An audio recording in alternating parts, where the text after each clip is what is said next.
আসসালামু আলাইকুম স্যার। ওয়ালাইকুম আসসালাম। কেমন আছেন স্যার? আছি ভালো। তোমার কি অবস্থা? জি আলহামদুলিল্লাহ।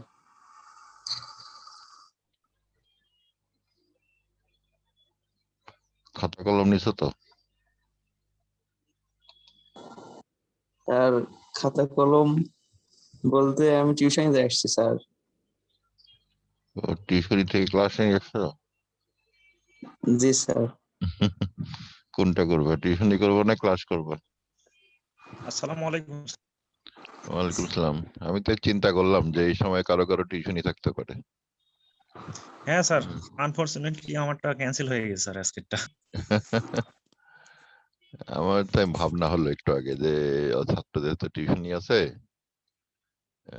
টাইমটা মনে হয় অন্যরকম দিলে ভালো হইতো, নাকি বলো? এখন আর যাই হোক, সমস্যা নেই স্যার। আচ্ছা, এখন দিছি টাইম, এখন তো করাই লাগবে। তা জি স্যার। আজকে যেটা নতুন একটা বিষয়, একটা ইম্পর্টেন্ট বিষয় আলোচনা করব। হ্যাঁ, তোমরা তো শ্রোডিঞ্জার ইকুয়েশন মোটামুটি অনেকগুলো সমাধান শিখছো। তা আমরা একটু দেখি যে স্যার গত দিনের যে ক্লাসটা ছিল স্যার, সেটার পিডিএফটা ফুল আসে নাই স্যার, একটু চেক করে দেখেন তো স্যার। যতটুকু দেওয়ার অতটুকুই দিছি। আজকে দেখো, ওকে স্যার। একটা প্রশ্ন এখানে দেওয়া হয়েছে, দেখা যাচ্ছে তো? জি স্যার। বা যে m ইকুয়াল টু 2 এবং m ইকুয়াল টু -2। হ্যাঁ, এটা হলো হাইড্রোজেন পরমাণুতে যে বিষুবীয় সমীকরণটা পাইছিলাম না আমরা, মনে আছে? যে এই যে এই সমীকরণটা যে কোথায় গেল, ওই যে ফাই সমীকরণ, যেটা এফ সমীকরণ বলছিলাম আমরা। হ্যাঁ, তা ওই সমীকরণে এম এর আমরা মান পাইছিলাম, আমরা 0, 1, 2, 3, 4 ইত্যাদি বিষয়গুলো পাইছিলাম। তা এই সমীকরণের যে এই যে এম এর বিভিন্ন মানের জন্য যে আমাদের যে বিভিন্ন তরঙ্গ ফাংশন আমরা পাবো, এই তরঙ্গ ফাংশন গুলো পরস্পরের নরমালাইজড না অর্থোগোনাল, এই বিষয়টা আমাদের একটু বুঝতে হবে। তা আমি একটু এখানে তালিকা করছি, তোমরা একটু দেখো। যে তালিকাটা একটু দেই। আমরা এম এর যে ফাংশনটা, তরঙ্গ সমীকরণটা আমাদের হাতে ছিল ফাই এর, তো এই ফাই যে ফাই এম যেটা আর কি, মানে চৌম্বক কোয়ান্টাম সংখ্যার জন্য যে তরঙ্গ ফাংশন, সেটা আমরা সমীকরণ করে এই সমীকরণটা পাইছিলাম। তা আমরা যদি এম এর মান 0 ধরি, তাহলে আমরা পাই ফাই সমান হলো 1/√2 পাই, তাই না? এম এর মান 0 ধরলে তো e⁻0 মানে তো 1 হয়ে যাবে। তা সো আমরা এম এর মান 0 হলে ফাই সমান এত পাবো, এম এর মান -1 হলে ফাই সমান এত পাবো। হ্যাঁ, এম এর জায়গায় -1 বসবে। এম এর মান 1 হলে ফাই সমান এত পাবো, অথবা কস সাইন দিয়েও আমরা লিখতে পারি। হ্যাঁ, যেহেতু e⁻im ফাই মানে হলো cos m phi plus i plus i sine m phi. এটা আমাদের একটা পরিচিত সমীকরণ, এটা ডি মোভিয়ার সমীকরণ না কি যেন বলে, তোমরা জানো। আর m সমান -2 হলে এইটা হবে, এখানে m এর জায়গায় -2 বসবে। m সমান +2 হলে আমরা পাবো এটা, m এর জায়গায় +2 বসবে। তো এরকম করে আমরা সমীকরণগুলো মানগুলো বসিয়ে বসিয়ে আমরা বিভিন্ন তরঙ্গ ফাংশন গুলো বের করতে পারবো। তা প্রশ্নটা হচ্ছে যে এম এর যে বিভিন্ন মান আছে, 0, 1, 2, 3, -1, -2, -3 ইত্যাদি, তে এম এর মানের মধ্যে একটা প্রশ্ন হলো যে এম সমান যদি +-2 হয়, তার জন্য যে তরঙ্গ ফাংশন দুইটা পাবো, এই তরঙ্গ ফাংশন দুইটা পরস্পরের নরমাল না অর্থোগোনাল। হ্যাঁ, এটা প্রমাণ করতে হবে। তা আমরা এখানে বলেই দেওয়া হয়েছে যে দুইটা পরস্পরের নরমাল হবে। তা আমরা একটু দেখি আসলে নরমাল হয় কিনা। নরমাল মানে কি হবে, নরমাল বলতে কি বোঝায়, আমি সেই জিনিসটা এখন আমরা আলোচনায় নিয়ে আসবো। হ্যাঁ, তরঙ্গ ফাংশনের নরমালিটি, অর্থোগোনালিটি যে বিষয়গুলো আসবে, সেই বিষয়গুলো আমরা এখানে এখন আলোচনা করব। হ্যাঁ, তো আবার প্রশ্নটা নিয়ে আসি। নিয়ে এসে আমরা একটু দেখি যে তোমার প্রশ্নটা ছিল হলো এইটা। একটু কি বড় করব না এরকমই থাকবে?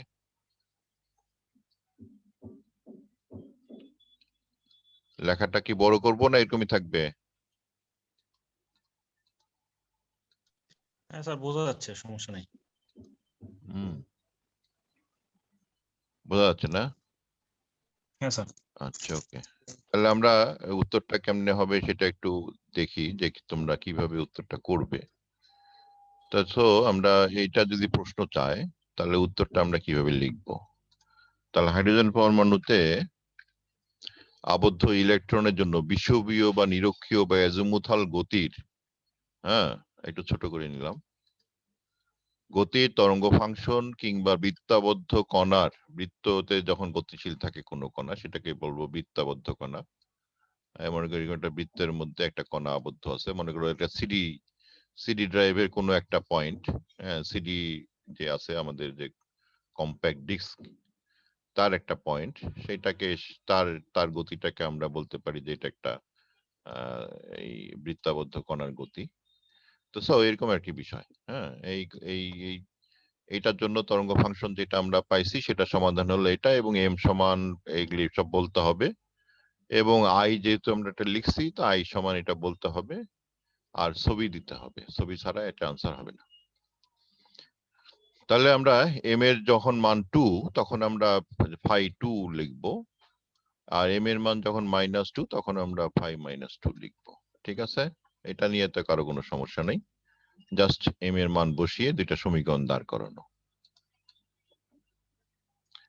এখন প্রশ্নটা হলো যে এটা অর্থগণ কি নরমাল প্রমাণ করতে হবে। তা নরমাল প্রমাণ করার বিষয়টা বলতে আমরা কি বুঝি এটা একটু তোমাদের বোঝা দরকার, কারণ যে তোমরা এখনো, আমি নরমালিটি একটু ওয়ান ডাইমেনশনাল বক্সে করাইছিলাম, তারপর আর করাই নেই।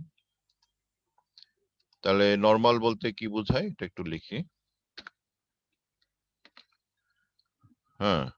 ফাই চলকের সীমা কত?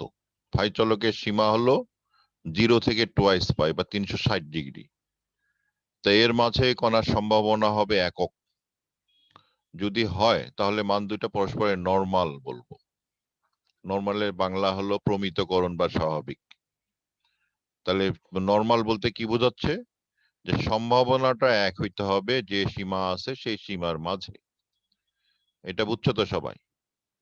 আর যদি ওই সীমার মাঝে যদি সম্ভাবনা শূন্য হয় তাহলে তাকে বলবো অর্থগোনাল। তাহলে নরমাল আর অর্থগোনাল দুইটা বিষয় আমাদের তরঙ্গ ফাংশনের বিষয় আসে। নরমাল বলতে কি বোঝায়? সম্ভাবনা হবে 1, অর্থগোনাল বলতে কি বোঝায় বা সম্ভাবনা হবে 0 বা সম্ভাবনা শূন্য, ভ্যানিশ হয়ে যাবে, ভ্যানিশ হওয়া বোঝায়, মানে কণাটা থাকবে না, একদম অদৃশ্য হয়ে যাবে।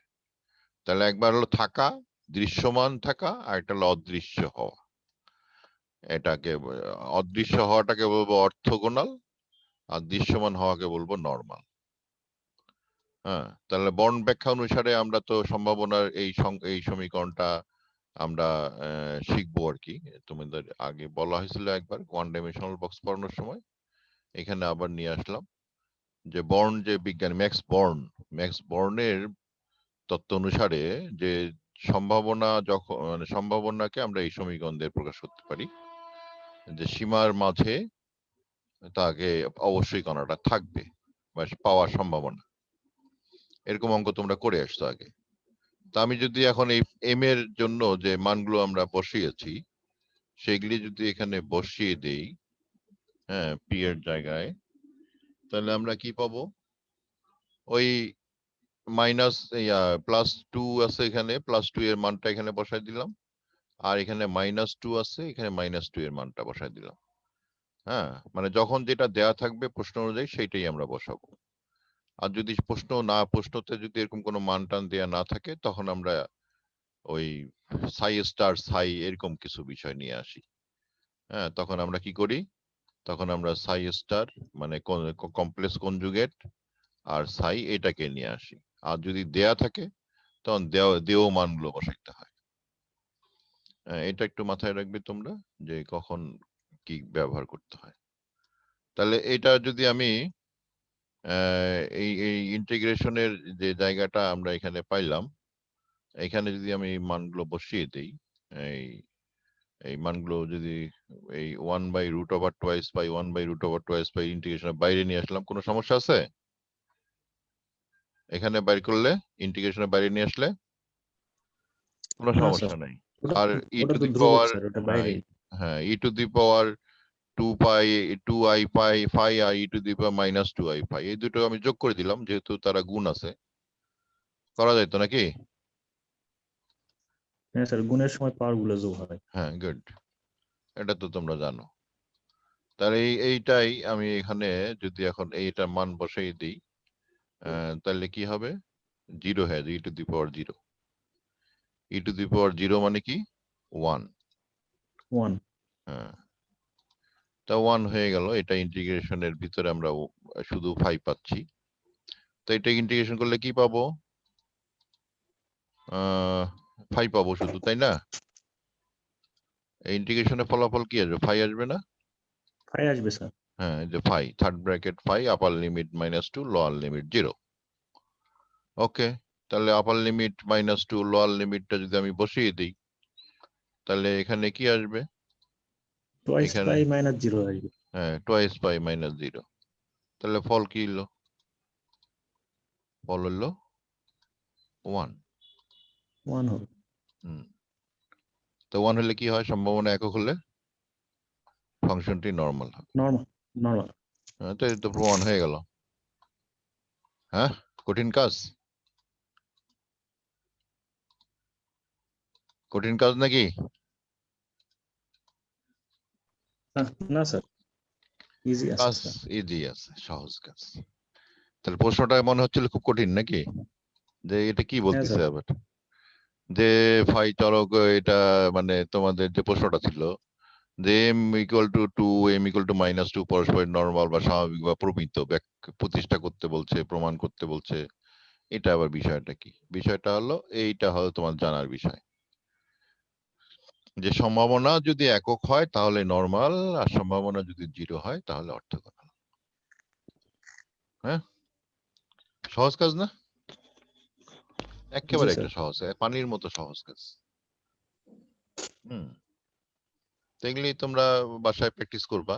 এখন যদি m সমান 2 ধরলাম আর m সমান যদি -2 বা 2 ধরলাম, আমি যদি m সমান -2 2 না ধরে যদি আমি যদি 2 3 ধরি, তাহলে কি হবে? তাহলে এখন কি আসবে তখন? এটা একটু করে দেখা যায় নাকি? জি স্যার। আচ্ছা, তাহলে একটু করেই দেখি। হ্যাঁ, 2 আর 3 দিলাম। হ্যাঁ, 2 3 দিলে সম্ভাবনা কি হবে? সম্ভাবনা আমাদের ওই একই বিষয়, এই 2 3 দিয়ে বসাইলাম, p = 2 গুণন 3d5। কোনো সমস্যা আছে এখানে? না স্যার। সমস্যা নাই। তাহলে এখানে যদি আমি অঙ্কটা করা শুরু করে দিই, তাহলে 2 3 মান বসাই দিলাম।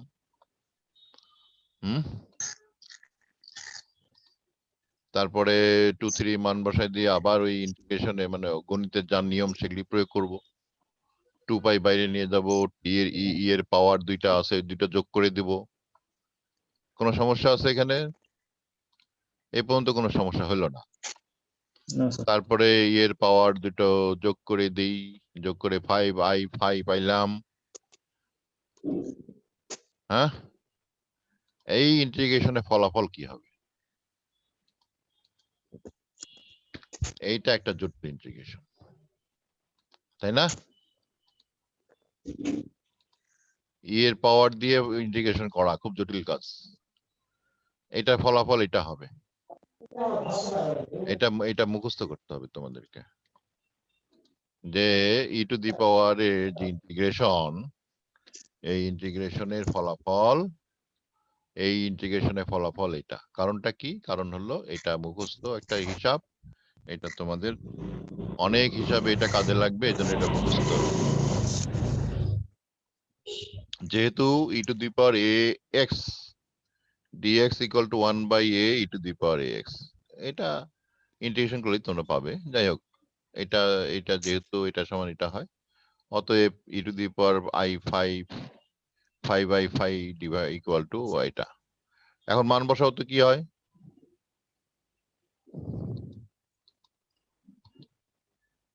এখন সরাসরি আমরা মান বসিয়ে দিই।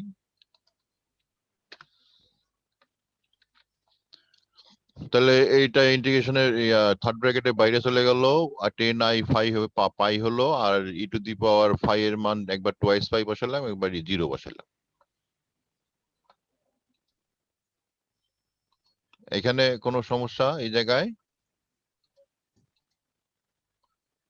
এই জায়গায় কারো কোনো সমস্যা হওয়ার কথা না, জাস্ট একটু অঙ্ক করা, হাতে করতে হবে অঙ্কগুলো, না করলে কিন্তু বুঝবে না। আমি দেখো তোমাদের এইটা লেখার সময় আমি অনেকগুলো পৃষ্ঠা অঙ্ক করছি, করার পরে বের করছি। তো তোমাদেরকেও এই কাজগুলো করতে হবে। তাহলে এটা সমান, এটা ইকুয়াল টু আমরা পেয়ে গেলাম যে e to the power I পাই পাওয়ার 10 হলো, কারণ যে আমি এই গুণন থাকলে তো বাইরে পাওয়ার করে নিয়ে যাওয়া যায় নাকি? এটাতে কোনো সমস্যা আছে? এই উপরের সমীকরণে যে e to the power I 5 by twice pi যে বসাইছি, তা I এর সাথে পাইটা আমি ভিতরে রেখে দিলাম, এটা কোনো সমস্যা আছে এই জায়গায়? না স্যার, এই না স্যার। দুটোতে সমস্যা নাই নাকি? ওকে, থ্যাংক ইউ। তাহলে এই যে একটুখানি টেকনিক খাটায়া আমি একেবারে সহজ একটা কাজ করে ফেলবো এখন। হ্যাঁ, তোমরা তো জানোই যে e to the power I পাই মানে হলো -1।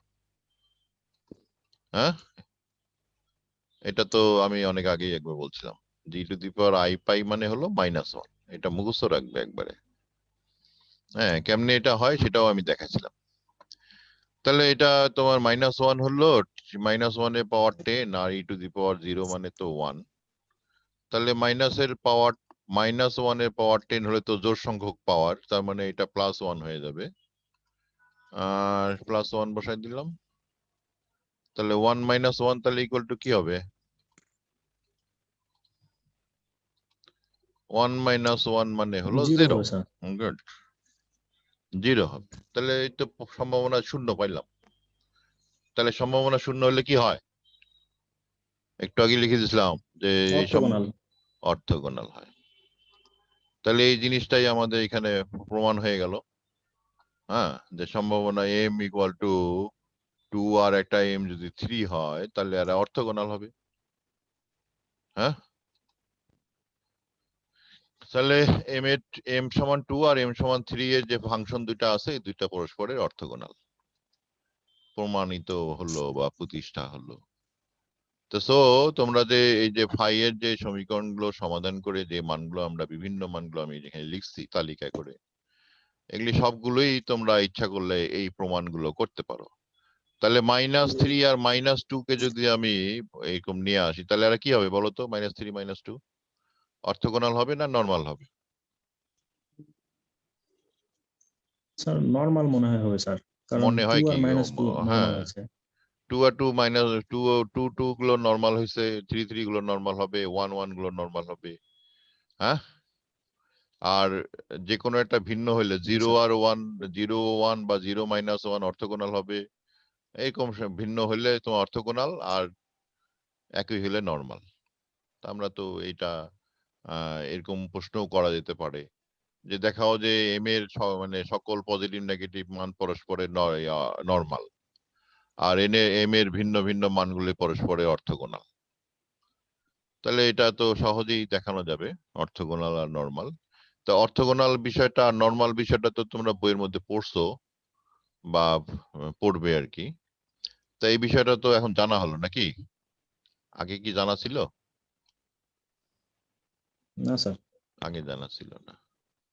তাহলে তরঙ্গ ফাংশনের বিষয়গুলো আগে জানা ছিল না, এখন একটু জানা হলো যে কখন আমরা অর্থগোনাল বলবো আর কখন আমরা নরমাল বলবো। এই হচ্ছে তোমাদের আজকের এই পড়া, আর বেশি কিছু নাই।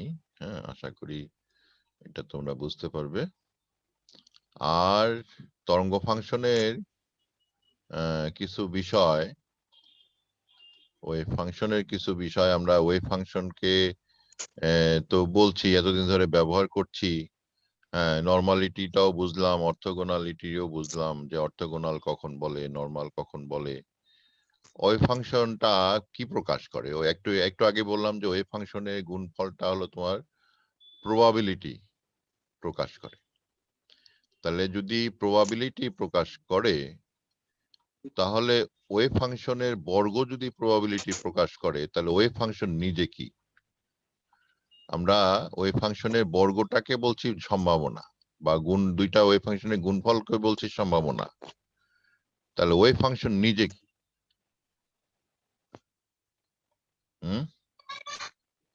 মনে করো ভি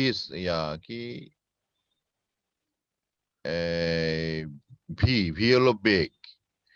হ্যাঁ, ভি স্কোয়ারের সাথে এম গুণ করলে হয় এম ভি স্কোয়ার, তোমার হলো গতিশক্তি। তাহলে দুইটা রাশি গুণফল সম্ভাবনা প্রকাশ করতেছে। তাহলে একটা রাশির গুণফল বর্গ সম্ভাবনা প্রকাশ করতেছে, রাশিটা নিজে কি? তো এটা তো একটা বিমূর্ত বিষয়, এটা বোঝা মুশকিল। এই জন্য বিজ্ঞানী বর্ণ করলেন কি, একটা মানে বললেন যে এটা যেহেতু সম্ভাবনা প্রকাশ করে, বা এটাকে সম্ভাবনা বললেন, এবং ওই রাশি নিজে যেটা, সেটা তো সেটা সম্বন্ধে ধারণা দিতে যে তখন তিনি করলেন কি, যে ওই রাশিটা কি ধরনের বৈশিষ্ট্য ধারণ করবে সেটা তিনি বললেন, যে এটা সসীম হবে। কি হবে? সসীম।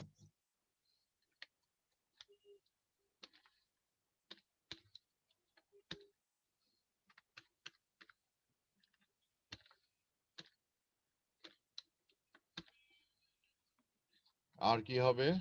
সিঙ্গেল ভ্যালুড, একক মানের,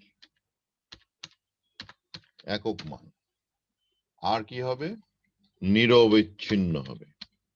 যে জায়গার মধ্যে তাকে বলা হচ্ছে, হ্যাঁ, সেই জায়গাটার মধ্যে সে নিরবিচ্ছিন্ন।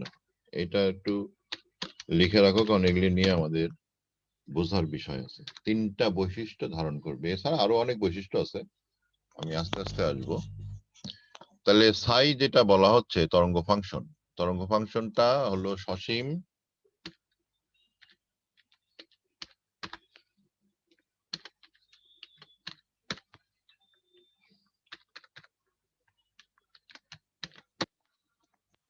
তিনটা বৈশিষ্ট্য, একটা হলো সসীম, একটা একক মানের, একটা হলো নিরবিচ্ছিন্ন হবে।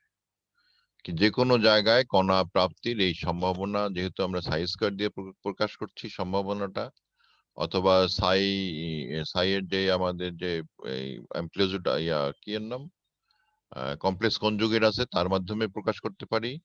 অনেকগুলো প্রকাশভঙ্গি আছে আমাদের প্রবাবিলিটির যে প্রকাশভঙ্গিগুলো, সেটা তোমরা একটু দেখে রাখো।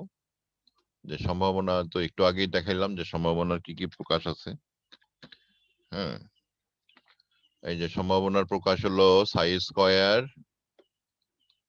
হ্যাঁ, সাই স্কয়ার ডিটাউ। ডিটাউ মানে হলো যে, ডিটাউ হলো ভলিউম এলিমেন্ট, যেটাকে আমরা ডিভি দিয়ে প্রকাশ করি। অনেক সময় এটাকে ডিভি দিয়ে প্রকাশ করে, অনেক সময় ডিটাউ দিয়ে প্রকাশ করে। হ্যাঁ, যেমন এখানে দেখাই, এই যে এইভাবে ডিভি দিয়েও প্রকাশ করা হয়, হ্যাঁ, ডিটাও দিয়েও প্রকাশ করা হয়। ডিটাও আর ডিভি একই জিনিস, এটা মনে রাখবে। হ্যাঁ, অনেক বইয়ে ডিটাও লেখা আছে, অনেক বইয়ে ডিভি লেখা আছে। ভিটা হলো ভলিউম, আয়তন, আর ডিটাওটাও আয়তন। আয়তন উপাদান বলা হয় বাংলায়।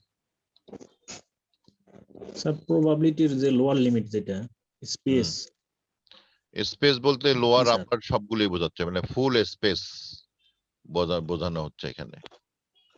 হ্যাঁ, মাইনাস, মনে করো যে 0 থেকে 1 পর্যন্ত, বা 0 থেকে ইনফিনিটি, অথবা এই যে একটু আগে যেটা দেখলাম যে 0 থেকে টোয়াইস পাই, মানে যার যে সীমা, সেই সীমাটা পুরাটাই প্রকাশ করার জন্য স্পেস লেখা হয়।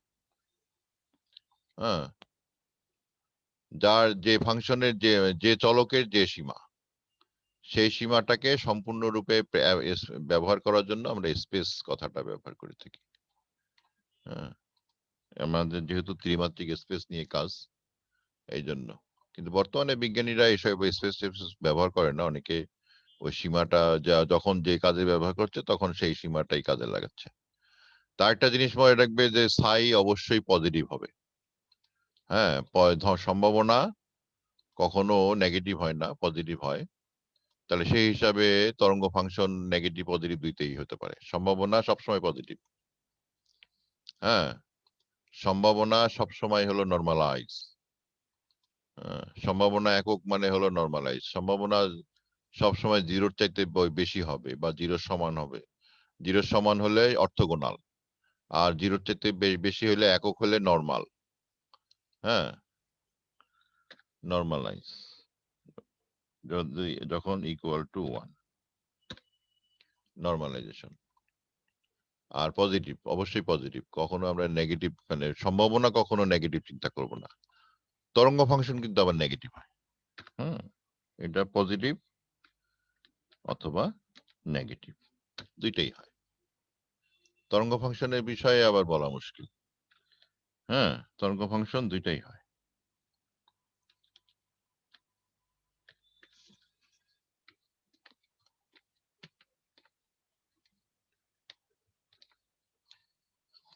Positive negative both.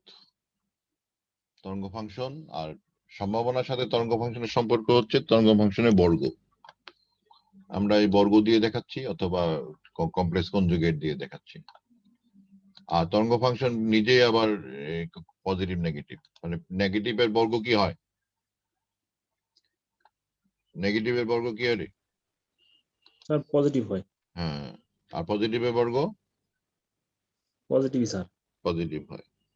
ওকে, নেগেটিভের বর্গ নেগেটিভ, পজিটিভের বর্গ পজিটিভ, এটা তো মানে নিলাম। এখন বলো দেখি, নেগেটিভ আই আছে, এটা বর্গ কি হবে? আর এটা নেগেটিভ হবে তো স্যার। তাহলে তো মুশকিল। হ্যাঁ, আই এর মানে যে ঋণাত্মক স্যার। তাহলে নেগেটিভ আই যদি দিই তাহলে তো বর্গ তো নেগেটিভ হচ্ছে, তাহলে তো এটা গ্রহণ করা হলো না। আমার কথা তাহলে ঠিক হলো না। হ্যাঁ, ঠিক হলো? আমি বলছি যে সাই নেগেটিভ হতে পারে, পজিটিভ হতে পারে। হ্যাঁ, কিন্তু একটা সংখ্যা যেটা আছে তার বর্গ কিন্তু আবার নেগেটিভই থাকে, পজিটিভ হইতেছে না। কিন্তু সাই এর বর্গ তো পজিটিভ হইতে হবে, যেখানে বলছে এই প্রবাবিলিটি, তাহলে তো মুশকিল। তাহলে যদি সাই নিজে কমপ্লেক্স হয় তাহলে সে একা বর্গ হইতে পারে না। লিখে নাও, সাই যদি কমপ্লেক্স হয় তাহলে সে একা বর্গ হবে না, তার বর্গ গ্রহণযোগ্য নয়। কমপ্লেক্স তরঙ্গ ফাংশনের বর্গ গ্রহণযোগ্য না, এটা হলো নতুন একটা বিষয়। আমি বললাম যে প্রবাবিলিটি সবসময় ধনাত্মক। আমি বললাম যে তরঙ্গ ফাংশন সসীম একক নিরবিচ্ছিন্ন ঠিক আছে, কিন্তু পজিটিভ নেগেটিভ দুইটাই হয়। কিন্তু তরঙ্গ ফাংশন জটিল হলে জটিল হবে, হ্যাঁ, যদি কমপ্লেক্স হয়। জটিল হয়, জটিল হলে তার বর্গ হবে না।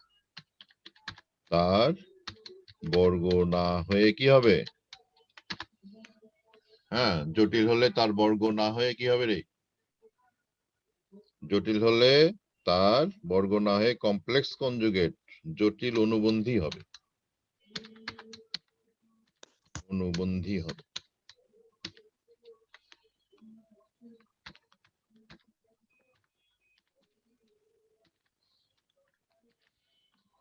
জটিল হলে তার বর্গ না হয়ে কি হবে? অনুবন্ধী হবে। এই অনুবন্ধী বিষয়টা কি?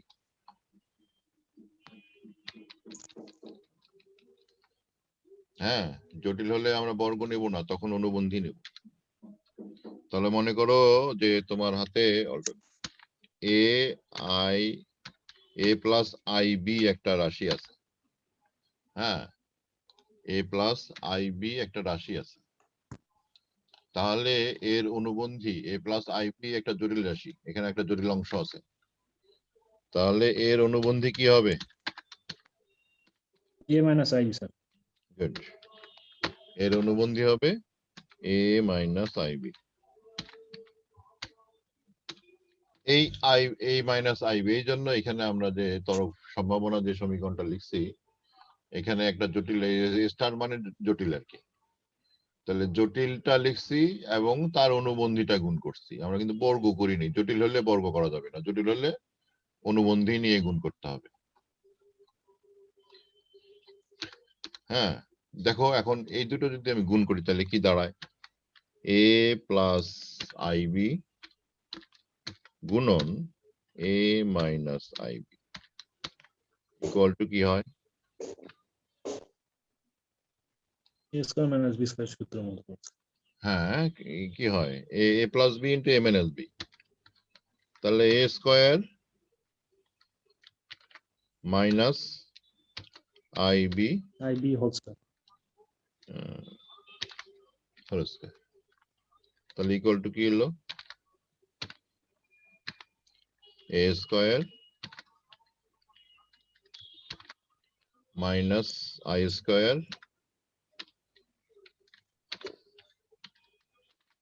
বি স্কয়ার, তাই না? ইকুয়াল টু কি, তাহলে কি দাঁড়াচ্ছে?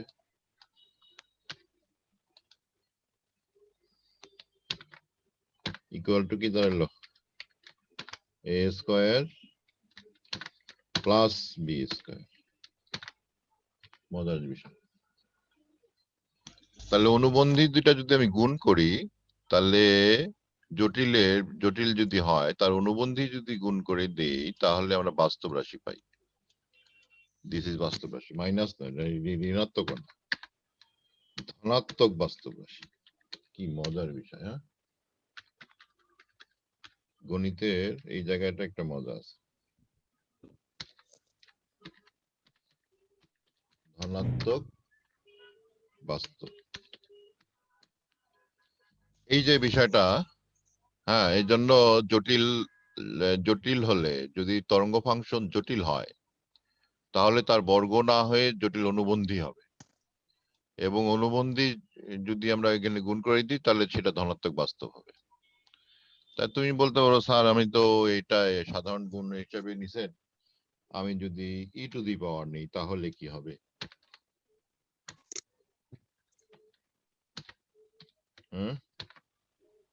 মনে করো যে তোমার e to the power i b আছে, তাহলে এটার অনুবন্ধী কি?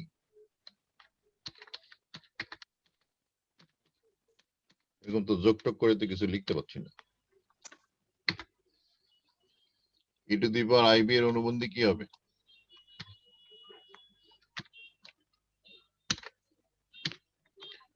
ই to the power i b এর অনুবন্ধী হলো, কেউ জানো না তোমরা? E to the power minus i b নাকি স্যার? হ্যাঁ, e to the power minus IB.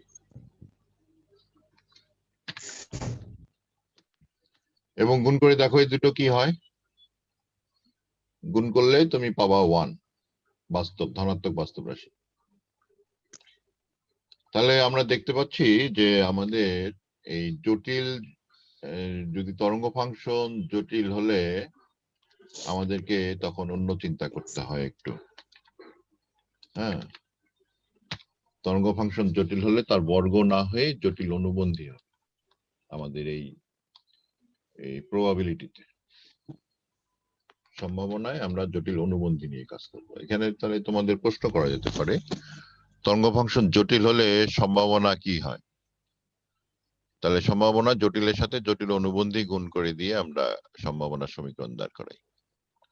তাহলে এই কয়টা বিষয়, তরঙ্গ ফাংশন তোমার ধনাত্মক সসীম হবে, হ্যাঁ, তরঙ্গ ফাংশন একক মানের হবে, একাধিক মানের হবে না,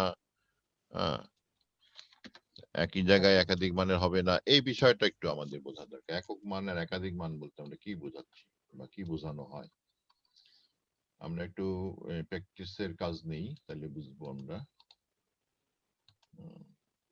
একক মান আর একাধিক মান, এই বিষয়টা বলতে কি বোঝায়?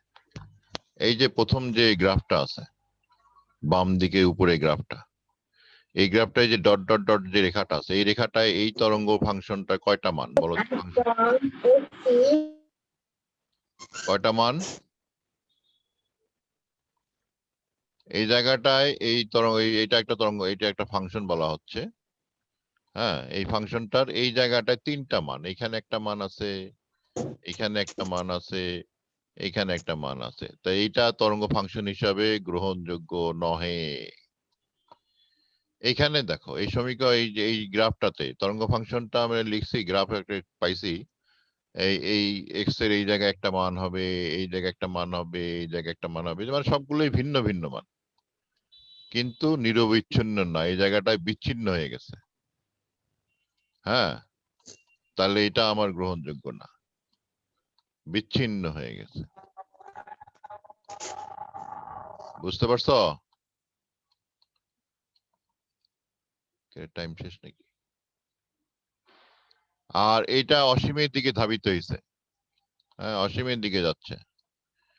এইটা প্রত্যেকটা জায়গায় ভিন্ন ভিন্ন মান, একক মান, প্রত্যেকটাই হলো একক মান।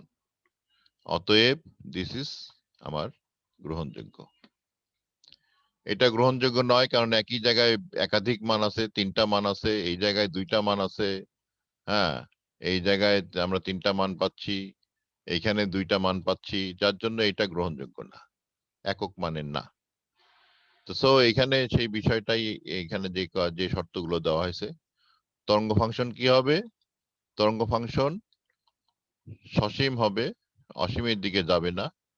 এই জন্য আমাদের যে 3 নম্বর যে গ্রাফটা আছে এটা উপর, এই যে 2 নম্বর গ্রাফটা গ্রহণযোগ্য হলো না, যেটা অসীমের দিকে গেছে, একক মানের হবে। এই জন্য আমরা কি করলাম, একক মানের জন্য এই যে এটা বাদ দিলাম, একক মানের বহু মানের যেহেতু। আর একটা শর্ত ছিল আমাদের হাতে, 3 নম্বর শর্ত যেটা দিয়েছিলাম, নিরবিচ্ছিন্ন হবে, বিচ্ছিন্ন হবে না। এই নিরবিচ্ছিন্ন নয়, এখানে বিচ্ছিন্ন হয়ে গেছে, এই জন্য এটা গ্রহণযোগ্য না। আর এটাতে আমরা দেখতে পাচ্ছি এটা সব শর্তই পূরণ করছে, নিরবিচ্ছিন্ন আছে, তারপরে তোমার একক মানের, সব জায়গায় একক মানের, অসীমের দিকে যায়নি, সসীম হয়ে আছে, একটা সীমার মধ্যে সে অবস্থান করতেছে। অতএব এটা তরঙ্গ ফাংশন হিসাবে গ্রহণযোগ্য। হ্যাঁ, তাহলে এই বিষয়গুলো বোঝা গেল তো। আর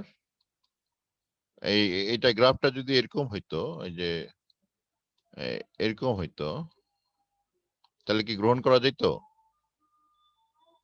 এরকম হইলে এটা কিন্তু নেগেটিভের দিকে, এটা পজিটিভের দিকে, গ্রহণ করা যাইতো কিনা?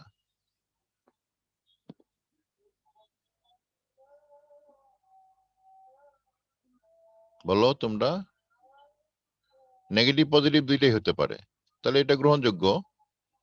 নিরবিচ্ছিন্ন ঠিক আছে, একক মানের ঠিক আছে, অসীমের দিকে মানে কোনো অসীম অসীম চিহ্ন নাই, মানে কোনো এরকম কোনো অ্যারো চিহ্ন দেখানো হচ্ছে না যে তুমি এদিকে দৌড়াচ্ছে, তাহলে অসীমের দিকেও না, মানে সসীম মানের, এই যে এখান থেকে এই এর মাঝেই তার তার হলো অবস্থান, তাহলে এটা অবশ্যই তোমার গ্রহণযোগ্য একটা সমাধান। এরকম আর কি বিষয়গুলো, গ্রাফ ট্রাফ আঁকার সময় আমরা এরকম করে আঁকি, এবং এরকম যদি দেখানো হয় তাহলে কি করবা? এটা কি গ্রহণযোগ্য? হ্যাঁ, গ্রহণযোগ্য। মাইনাসের দিকে আছে, প্লাসের দিকে আছে, হ্যাঁ সব আছে, সবই গ্রহণযোগ্য। এই জন্য আমরা সাইন সাইন কার্ভ গ্রহণ করে থাকি, যে এরকম সবই আছে, এরকম জিগজ্যাগ, এবং এদিকেও যায়। এই জন্য আমরা কস কার্ভ গ্রহণ করে থাকি, কজের এরকম হয়, হ্যাঁ কজ এখানে এখানে 1 হয়। তো সো এই বিষয়গুলো একটু মাথায় রাখবে তোমরা, তরঙ্গ ফাংশনের বিষয়গুলো, তরঙ্গ ফাংশন নিয়ে যে কাজগুলো, তরঙ্গ ফাংশন নিয়ে নোট করবে, পড়বে, হ্যাঁ তাহলে তোমরা বুঝতে পারবে ভালো করে। তো আজকে এই 7 জন ক্লাসে 6 জন ছিলে, পরে একজন যোগ করছে, প্রথমে 5 জন ছিলে, এখন 6 জন হয়েছে, এখন 7 জন হইলা। নতুন কিছু আমরা শিখলাম কিনা বলতে পারবো না, ভালো শিখাইতে পারলাম কিনা তাও জানি না। আমরা মোটামুটি কিছু বিষয় নিয়ে আজকে নরমালাইজেশন, অর্থগণালাইজেশন এই বিষয়